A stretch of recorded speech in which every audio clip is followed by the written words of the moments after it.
Hi and welcome to Dave's Classic Collectibles. Today we're going to do our 5th video on the Australian cars, the collection. Today we're going to look at issue 17 to 20. So let's go out in the workshop and have a look at these 4 models. So looking at issue 17 to 20 today of the Australian cars, the collection. As always, you get your glossy colour brochure and the model.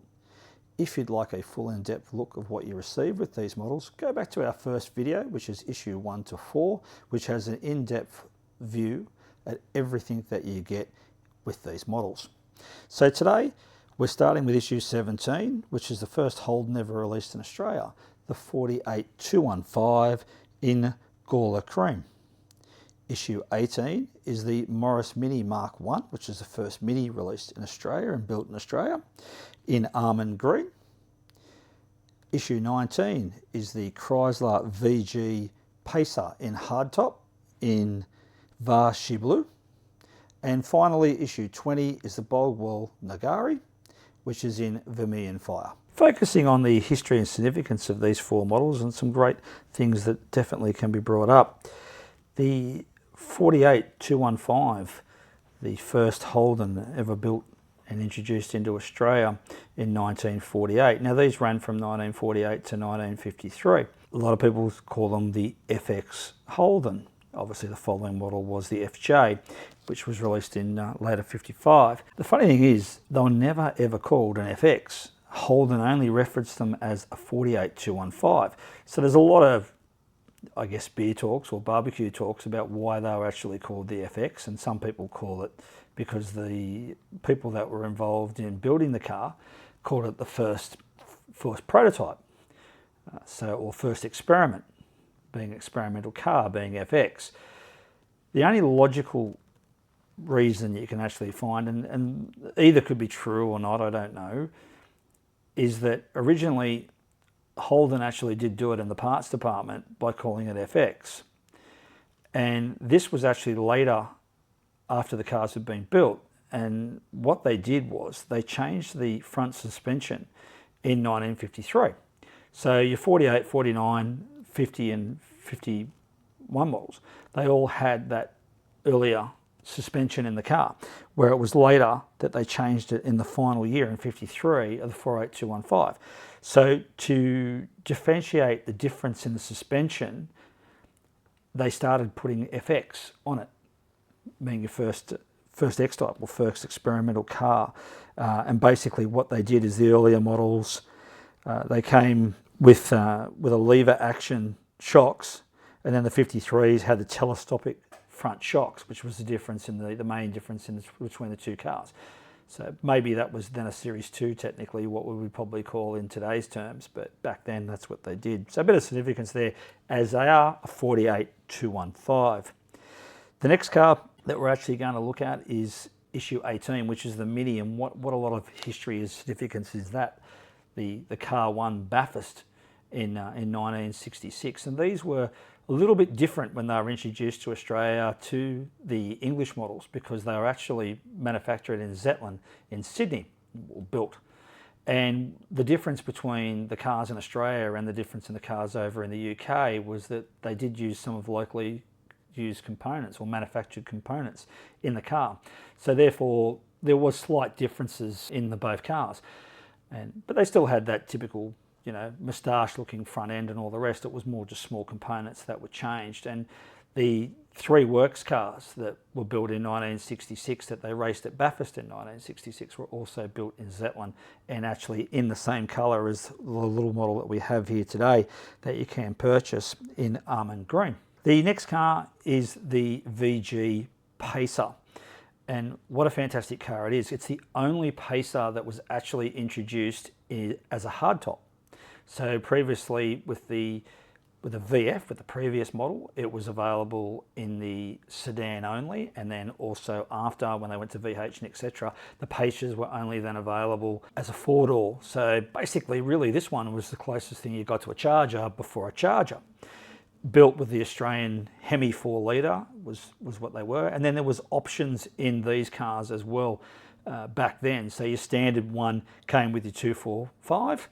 Then there was what they called a performance motor, options. So basically your entry level came with 185 horsepower, where the performance one came with a slightly bigger cam and a couple of other options, and they said they were 195 horsepower. Then the last one, your last option, which is what everybody seems to always want because it's the version that was actually raced, which is the E34 pack, which is basically a track pack, which is what they used to race, and had quite a few successive wins with that car, with the pack. Now the interesting thing is the E31 pack and the E34 pack were not available on the hardtop, only available on the sedan.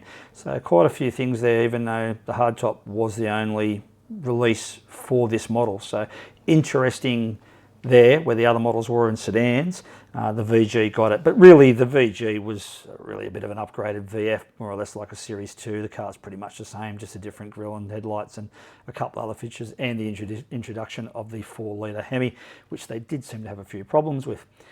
The last one is a very, very interesting car, which is obviously the Nagari, which is, these cars were built in Victoria. They were basically a kit car. There wasn't very many of these cars built. They did 100 in the coupe, which is what we have today, and they did, I think it was 30 in a convertible. Now the word Nagami is an Aboriginal word, and the meaning of that is actually flowing. So these were a kit car, and obviously only selling 130 items over a 4-year period. They weren't that popular, and one of the reasons I guess they weren't that popular is that just because of the cost of them. These cars were about $6,850 back in 1972, and to give you an idea, you know, a HQ 308 GTS was around about 4,300, and if you had the big 350, it was about $5,000. So it was a lot more, and even a GT Falcon was only around the $4,000 mark. And these cars had a lot of Ford components. Diving into the molds in these 4 cars is pretty much like the past that we've looked at with the other models. They all are pretty very similar in quality, hence because they're all made by IXO models. As I have mentioned in the past, I don't like the plastic bases, but price point obviously comes into it. The 4 models do look really good, and overall they've done a fantastic job on the molds. I look at things like roof lines, grills, height levels, and they all look pretty good and look really the way that they should. So in some ways they are slightly improving. When we talk about attention to detail, yes, I think some of the attention on some of the models is definitely improving, but I think the models in general, as a point, are pretty much all very equal when it comes down to the actual molds. Looking into the attention to detail in these 4 models, you can really see that IXO has done some fantastic work, particularly with the pacer. The painted decals, all the little bells and whistles, the little bits and pieces, the nice little finishing touches that they're diving into, the square headlights, the grille, the chrome bumper bars, the hubcaps on the side with the red wall tyres. They're just finishing them off a little bit better. And same also with the little Mini. It's probably one of the better looking 143s that we've seen. Bianchi has done it. Maybe this looks a little bit better, to be honest. It's going to give the Bianchi a run for its money. Obviously the moustache, little grille at the front that the car's known for. The colour's great. They've done a fantastic job there. And even just like all the little bits and pieces, the chrome and the hubcaps on the side, the wipers, the little petrol cap on the rear backside there of the attention to detail with those 2 cars in particular is a bit of an improvement to some things that we've seen, where back with the Nagari, it's pretty much very bland. Yeah, look, it looks okay. The wheels are there, but it doesn't have the higher detail, I believe, as the Pacer and the Mini. And even looking at the FX215, the first model Holden, they were a bit bland. They weren't, you know, there's no stripes or anything on them. There was no wheels. They were very bland. They're the first Holden that was released in Australia. Probably the chrome on the waterfall grille, things like that, the chrome bumper bars, the chrome door handles, they're probably the only thing that was a bit of a finishing touch to that car. They were very bland back then in the late 1940s. Obviously only a couple of years after World War II. But they've done a nice job inside. You can see the big steering wheel and the wheels and everything, and that it looks quite nice. There's not quite a lot that you can do with a 48215, because they were that very much a basic car is probably a good way of putting it. And a big difference between that and the VF Pacer, where obviously of that era, you had the bright colours and the stripes and things like that, and cars were becoming more of a luxury or more of a sport thing or more of an enthusiast. Back when the 48215 came out, it really was just transport. It was to make your life easy, not to necessarily go out and look good on the weekend or go out with your friends or whatever, in regards to the Mini and also the Nagari, and also with the little VF there. Looking at the price of these models, as we've said in the past, they're $25 if you pick them up from the newsagent, or work out $61 basically via subscription delivered to your door. They come out every fortnight, and if you subscribe, you get your 4 cars once a month. $25 is absolutely just chips for what these models really do represent. So value for money is by far very good. Would it ruin the market in 143 as previous models has done, as I've said before about the Formula One cars at the Shell service stations and outlets? We are definitely starting to see that the price of 143 models is starting to drop a little bit, and I think that's very, very sad.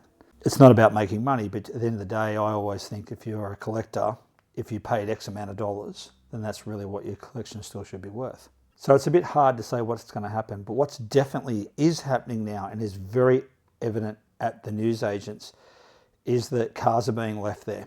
Where you couldn't get these, they get delivered every second Thursday, they're gone. Now all of a sudden, people aren't collecting every model.